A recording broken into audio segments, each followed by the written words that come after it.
నాడు ఆంధ్రజ్యోతి, సాక్షి 3 ప్రధాన వార్తాపత్రికల్లో వచ్చిన వార్తలు, వాటిలో వాస్తవాలు, వాటి వెనక ఉద్దేశాలు అన్నీ కూడా మనం ఈ వీడియోలో ఉన్నట్టు డిస్కస్ చేద్దాం. సంక్రాంతి తర్వాత వరకు అంటే ఈరోజు ఎన్నో తేదీ 12 కదా, మేబీ 18వ తేదీ వరకు నేనైతే ల్యాప్టాప్లోనే స్క్రీన్ రికార్డింగ్ ద్వారా మాత్రమే ఇట్లా న్యూస్ పేపర్ అనాలిసిస్ వస్తుంది. ఆ తర్వాత మేబీ 20వ తేదీ నుంచి లేదా 19 లేదా 20 నుంచి మనం లైవ్లో న్యూస్ పేపర్ అనాలిసిస్ ఉంటాయి ప్రతిరోజు ఉదయాన్నే లైవ్లో. సో అప్పటి వరకు కూడా ల్యాప్టాప్లోనే ఉంటుంది, ఎందుకంటే సంక్రాంతి ఊరెళ్ళే పనులు ఈ హడావిడి అంతా ఉంటుంది. మీకు కూడా ఎక్కువ టైం విసిగించకుండా సింపుల్గా తేల్చేద్దాం. ఆ తర్వాత నుంచి మనం ఇంకా సీరియస్గా లైవ్ అనాలిసిస్ చేసుకుంటూ డిస్కషన్స్ పెట్టుకుంటూ లైవ్లోనే మీ ఒపీనియన్ తీసుకొని కాస్త వీడియో సంఖ్య కూడా పెంచుతున్నాము.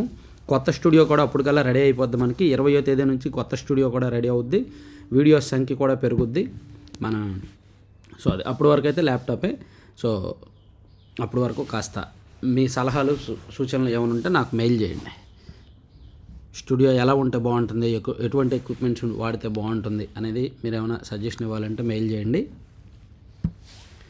ఇక పచ్చదనం కుదించి ప్రజాధనం భుజించి అని ఒక మంచి హెడ్డింగ్తో ఈనాడులో బ్యానర్ వార్త వేశారు. వైఎస్ నిర్ణయాలతో విశాఖలో రాంకి భూదోపిడి, ఓడా మాస్టర్ ప్లాన్కు తూట్లు పొడిచి 914 ఎకరాలు హాంఫట్, అయోధ్య రామిరెడ్డికి 133 కోట్ల ఆయాచిత లబ్ధి, ప్రతిగా జగన్ పత్రికలోకి 10 కోట్లు, ఆధారాలతో నిగ్గు తేల్చిన సిబిఐ, 132 వాయిదాలతో విచారణపై 10 ఏళ్లుగా కాలయాపన, దోషిగా తేలితే జగన్కు 7 ఏళ్ల జైలు శిక్ష. సో మళ్ళీ మొన్న ఒక 4 రోజుల కిందట జగతి పబ్లికేషన్స్ అంటే సాక్షి పత్రికలోకి పెట్టుబడులు ఏ విధంగా వచ్చాయి అని ఈనాడులో చాలా పెద్ద వార్త రాశారు కదా. సో ఈరోజు ఒక క్లియర్గా అసలు విశాఖపట్నం వేదికగా రాంకి అనే ప్రాజెక్టును తీసుకొచ్చి దానిలో ఎంత మిస్యూజ్ అయింది, ఎంత అవినీతి జరిగింది, దాని నుంచి సాక్షిలోకి ఏ విధంగా పెట్టుబడులు వెళ్ళాయి అనేది ఇంకాస్త వివరంగా పోసుకొచ్చినట్టు రాశారు. మొన్న ఒక పూల హారాన్ని వేశారు, పూల దండ వేశారు.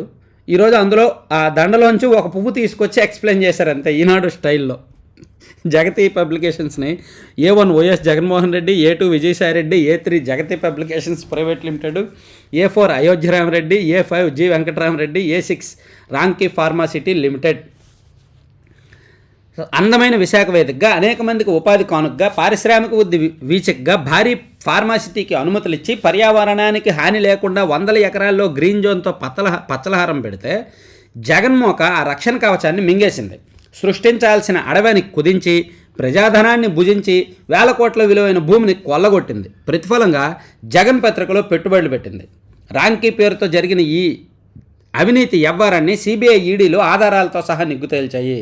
సో అది అంటే ఈనాడు పట్టుకుంటే ఏ కోసైనా వదిలిపెట్టదు. సో ఎన్నికలు ఉన్నాయి కాబట్టి ఇప్పుడు మళ్ళీ ప్రతిరోజు కూడా ఈ అంశాల మీద ప్రతిరోజు ఈనాడులో వస్తూనే ఉంటాయి. మొన్న క్లియర్గా రాశారు, ఈరోజు మరోసారి గుర్తు చేశారు అంతే ఆ అవినీతి అక్రమాలు ఏ విధంగా జరిగాయని. తర్వాత సిట్టింగ్లకు స్థానచలనం, వైకాపా 3వ జాబితా వెల్లడి, పలువురు ఎమ్మెల్యేలు, ఎంపీల స్థానాల్లో మార్పులు, 6 లోక్సభ 15 అసెంబ్లీ స్థానాలకు కొత్త సమన్వయకర్తలు. సో వైసీపీ థర్డ్ లిస్ట్ మనం నిన్న చెప్పుకున్నాం కదా, వైసీపీ థర్డ్ లిస్టు నిన్న నైట్ మనం వీడియో కూడా చేసుకున్నాం. సో అది అయితే థర్డ్ లిస్ట్లో కొన్ని ఉన్నాయి. యాక్చువల్లీ బీసీలను, రెడ్డిలను పక్కన పెట్టి బీసీలకు ఇస్తున్నాం, మైనారిటీలకు ఇస్తున్నామని చెప్పుకుంటున్నారు. మనం కూడా అదే వీడియోస్ చేసాం. అయితే ఇక్కడ కాపులు బీసీలను కొట్టి రెడ్డీస్కి ఛాన్స్ ఇచ్చారు అనేది మరో కీలకమైన అవకాశం. ఇక్కడ అంశం, రాయదుర్గంలో బీసీ ఎమ్మెల్యే కాపు రామచంద్రారెడ్డిని తప్పించి మెట్టు గోవిందరెడ్డికి ఛాన్స్ అంటే బీసీ ప్లేస్లో రెడ్డీస్కి ఇచ్చారు. దర్శిలో కాపు సామాజిక వర్గ ఎమ్మెల్యే మద్దిశెట్టి వేణుగోపాల్ను తప్పించి శివప్రసాద్ రెడ్డికి ఇచ్చారు, రెడ్డీస్కి ఇచ్చారు. అలాగే ఆయన చిత్తూరు శ్రీనివాసులు గారిని తప్పించి విజయానంద రెడ్డికి ఇచ్చారు. అంటే 3 నియోజకవర్గాల్లో ఒక చోట బీసీని తప్పించి రెడ్డీస్కి ఇవ్వడం, మరో 2 చోట్ల కాపులను తప్పించి రెడ్డీస్కి ఇచ్చారనమాట. సో దళితులుగా పుట్టడమే నేరమా అని ప్రశ్నించిన బాబుకు ఉద్వాసన, పెనమలూరులో కొలుసు పార్థసారథి అవుట్, సీఎంను కలవగానే కేశినేనికి ఎంపీ టికెట్, మంత్రి కారుమూరి కుమారుడికి ఏలూరు లోక్సభ టికెట్, అతి కష్టం మీద లోక్సభ ఇన్ఛార్జ్ అయిన మంత్రి జైరాం, మంత్రి బొత్స భార్య ఝాన్సీకి విశాఖ లోక్సభ. సో వైసీపీలో జరిగిన ఈ మార్పులను ఈనాడు ఇలా ప్రజెంట్ చేశారు. వాస్తవమే, ఇప్పుడు కాపుల్ని ఇద్దరిని తీసేసి రెడ్డీస్కి ఇవ్వడం, బీసీలను తీసేసి రెడ్డీస్కి ఇవ్వడం, అదైతే మాత్రం ఆసక్తికరమైన అంశమే. దాని మీద మనం మళ్ళీ సపరేట్గా చూద్దాం. తర్వాత వర్గీకరణ విషయంలో సీఎం మౌనం సరికాదు, ఏదో ఒకటి తేల్చుకోవాలని జగన్కు లేఖ రాస్తున్నా, స్పందన చూసి రాజకీయ నిర్ణయాన్ని ప్రకటిస్తాం. ఎంఆర్పిఎస్ అధ్యక్షుడు మందకృష్ణ మాదిగ. సో మందకృష్ణ మాదిగ గారు ఒక కీలకమైన స్టేట్మెంట్ ఇచ్చారు, అది కూడా చూడొచ్చు. అలాగే ముద్రగడ చూపు జనసేన వైపు అనేది మరొక, అంటే ముద్రగడ పద్మనాభం గారు జనసేన పార్టీలోకి వెళ్ళే అవకాశం ఉంది. కాపు ఉద్యమ నేత ఇంటికి తెదేపా నేత జ్యోతుల నెహ్రూ, జనసేన నేత శ్రీనివాస్ కూడా వైకాపా నేతలు ఇంటికి వస్తామంటే విముఖత, ఆ పార్టీతో మైత్రి ఉండదని సంకేతం. యాక్చువల్లీ ముద్రగడ పద్మనాభం గారు పాపం చాలా సింపుల్గా ఒకటే ఒక్క రీజన్ చెప్తాం.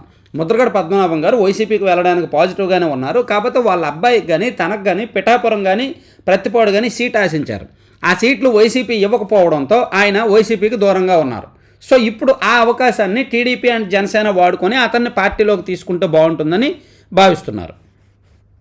సో అది ముద్రగడ పద్మనాభం గారి విషయంలో సింపుల్గా జరిగింది. అయితే ఇక మనం నెక్స్ట్ లోపల పేజీలకు వెళ్తే టీచర్లకు ఎన్నికల విధులు, అన్ని ప్రభుత్వ శాఖల నుంచి అర్హత గల వారికి సమాచారం పంపండి, జిల్లా కలెక్టర్లకు కేంద్ర ఎన్నికల సంఘం ఆదేశం. సో యాక్చువల్లీ ఉపాధ్యాయుల్ని ఎన్నికల విధుల నుంచి తప్పించేయాలనేది వైసీపీ ఎత్తుగడ. ఉపాధ్యాయుల్ని ఎందుకంటే ఉపాధ్యాయులు ప్రభుత్వానికి వ్యతిరేకంగా ఉన్నారు, వాళ్ళు ఎన్నికల విధుల్లో ఉంటే మన పప్పులు ఉడకవు, కాబట్టి వాళ్ళని తప్పించేసి వాళ్ళ స్థానంలో సచివాలయ సిబ్బందిని పెడదాం అనుకున్నారు. కానీ దానికి ఎన్నికల కమిషన్ ఒప్పుకోలేదు, నిన్నే ఉత్తర్వులు ఇచ్చింది. సో ఇదే అంశాన్ని ఆంధ్రజ్యోతిలో బ్యానర్గా వేశారు. టీచర్లకు ఎన్నికల డ్యూటీ, వారి వివరాలను పంపండి, జగన్ ప్రభుత్వానికి సిఈసి కళ్యాణ్. జిల్లా కలెక్టర్లకు స్పష్టమైన ఆదేశాలు, జాబితా పంపే పనిలో అధికారులు, ఏ హామీ తీర్చని సర్కారుపై టీచర్ల ఆగ్రహం, ఎన్నికల్లో దెబ్బ తీస్తారేమోనని గుబులు. సో అదొక ఇంపార్టెంట్ ఆసక్తికరమైన కోణం. అలాగే అంగన్వాడీలపై ఎందుకు ఈ కక్ష, కనీసం సానుభూతితోనూ స్పందించిన పాలకులు, సమ్మె ఉధృతం చేస్తున్న మొండి వైఖరే అనేది అంగన్వాడీల పట్ల ప్రభుత్వం వ్యవహరిస్తున్న వైఖరిని ఈనాడులో ప్రముఖంగా 2వ పేజీలో రాశారు. నిజంగా అంగన్వాడీలను పొట్టగొట్టడమే కాదు, పూర్తిగా ఉద్యోగాల నుంచి తీసేసే ప్రయత్నాలు చేస్తున్నారు. ఎంత కక్ష కట్టిందో చూడండి, ఒక చిన్న స్థాయి ఉద్యోగుల మీద ప్రభుత్వం ఎంత కక్ష కట్టిందో. ఇక మరోవైపు సొమ్ములు కావాలంటే వేదం అంటారేంటి, జీవో మార్చి మళ్ళీ ఇవ్వండి, ముఖ్యమంత్రికి విశాఖ శారదాపీఠం ఉత్తరాధికారి లేఖ. విశాఖలో రాజగురువుకు 15 ఎకరాల సంతర్పణ, 15 లక్షలకే 225 కోట్ల భూమి కేటాయింపు. ఆ భూములు అడిగింది ఆధ్యాత్మిక సేవా కార్యక్రమాలకు కాదు, ఆదాయం సంపాదించుకోవడానికే అడిగారంట. అది పరిస్థితి. విశాఖ శారదాపీఠం విజ్ఞప్తి మేరకు భీమిలి పట్టణాన్ని ఆనుకొని కోట్ల విలువ చేసే 15 ఎకరాల భూముల్ని జగన్ ప్రభుత్వం 2021లో కారు చౌకగా కేటాయించింది. ఆ భూముల్ని శారదాపీఠం ఎందుకు తీసుకుందో తెలుసా? ఆధ్యాత్మిక ధార్మిక కార్యక్రమాల కోసమో వేద విద్య కోసమో అడిగిందని అనుకుంటున్నారా? కాదు, ఆదాయ సముపార్జన కోసమట. పీఠం కార్యకలాపాలకు అవసరమైన ఆదాయ సముపార్జన కోసమే సాగర్ తీరంలో వాణిజ్య విస్తరణ చేసి దాంతో ఆదాయం గడిస్తారంట. అవి పీఠం నిర్వహణకంట. పీఠం నిర్వహణకు ప్రభుత్వము తక్కువ ధరకు వాళ్ళకి భూములు ఇవ్వడం ఏంటో, వాళ్ళు తీసుకోవడం ఏంటో, దాంతో బిజినెస్ చేయడం ఏంటో, అది ఉంది మన పరిస్థితి. అలా ఉంది మన రాష్ట్రంలో పరిస్థితి.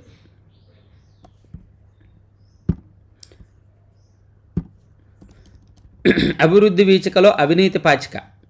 ఈ Ramky pharma and Jagati publication సంబంధించి స్కామ్ని లోపల కూడా వేశారు. సారథికే ఎందుకు ఈ బొజ్జగింపు, కుల సమీకరణలతో మొదటికే మోసమని వైకాపా కలవరం. తర్వాత చూసుకుంటే సాక్షిలో చూద్దాం.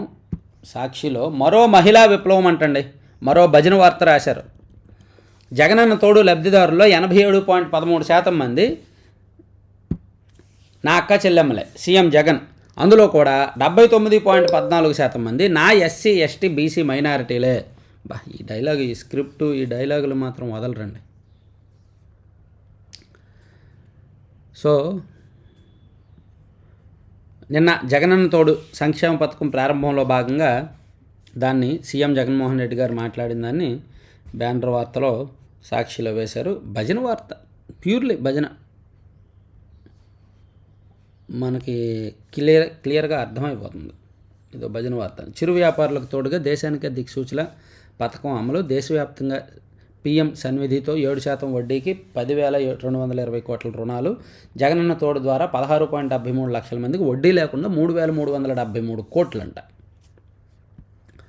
ఇదంతా మేకపోతు గాంభీర్యం, అంటే ఏంటది, మేడిపండు చందం టైపు. పైనేమో అంతా చెప్పుకోవడానికి చూడడానికి బాగుంటుంది, కానీ లోపాయికారిగా చాలా డొల్లలు ఉంటాయి.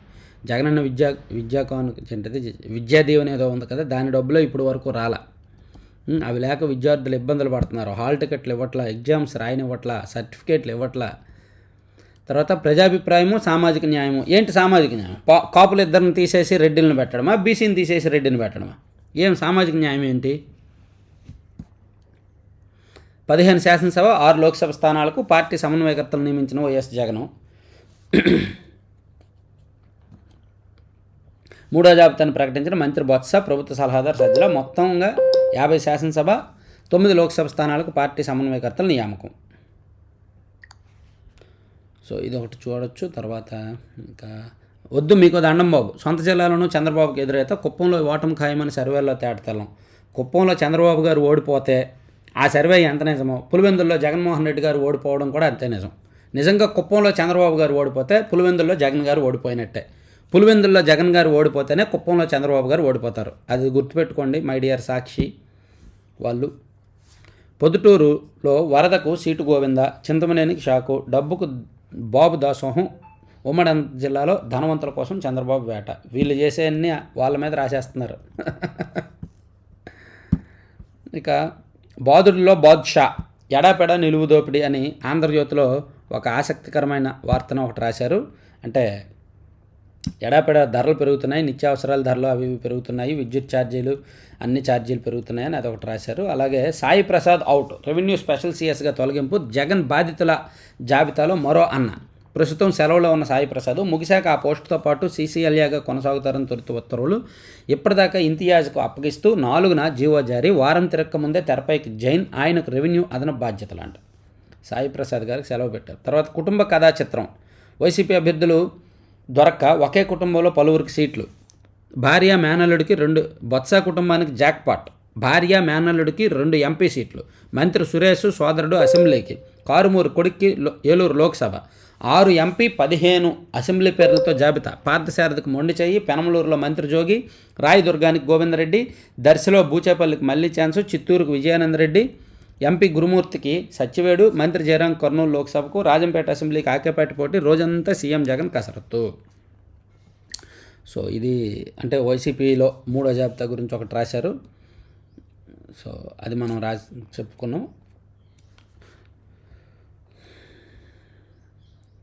సో ఇవి 3 పత్రికల్లో ఉన్న వార్తాంశాలు. మరిన్ని కీలకమైన వార్తలతో మళ్ళీ సెపరేట్గా వీడియోస్ చేద్దాం. Thank you.